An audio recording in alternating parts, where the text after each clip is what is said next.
தீபாவளி பண்டிகையை முன்னிட்டு பட்டாசு கடை அமைக்க இன்று முதல் விண்ணப்பிக்கலாம் என்று புதுச்சேரி மாவட்ட ஆட்சியர் குலோத்துங்கன் தெரிவித்துள்ளார். இதுகுறித்து அவர் வெளியிட்டுள்ள செய்திக்குறிப்பில், தீபாவளி பண்டிகையை முன்னிட்டு புதுச்சேரி பகுதிகளில் தற்காலிக பட்டாசு சில்லறை விற்பனை கடைகள் வைக்க விருப்பமுள்ளவர்கள் அதற்காக விண்ணப்பிக்கலாம். இதற்கான விண்ணப்பங்களை மாவட்ட ஆட்சியர் அலுவலக இணையதள முகவரிக்கு ஆகஸ்ட் 21ஆம் தேதிக்குள் விண்ணப்பிக்க வேண்டும். இந்த தேதிக்குள் பெறப்பட்ட விண்ணப்பங்கள் மட்டுமே தீபாவளி பட்டாசு கடை உரிமத்திற்கான பரிசீலனைக்கு ஏற்றுக்கொள்ளப்படும். மேலும் எக்காரணத்தை கொண்டும் தேதி நீட்டிக்கப்பட மாட்டாது என்றும் தெரிவிக்கப்படுகிறது.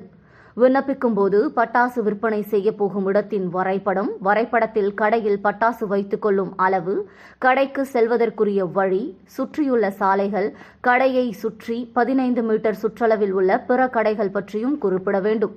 இடத்தின் உரிமை தொடர்பான பத்திரங்கள், வாடகை இடமாக கடையாக இருப்பின் வாடகை பத்திரம், பட்டாசு கடை வைக்க உரிமையாளரின் ஆட்சேபனை இல்லை என்ற நோட்டரி பத்திரம் மற்றும் மின் மற்றும் தண்ணீர் ரசீது, முகவரி மற்றும் அடையாள சான்றுகள் கட்டாயம் பதிவேற்றம் செய்யப்பட வேண்டும்.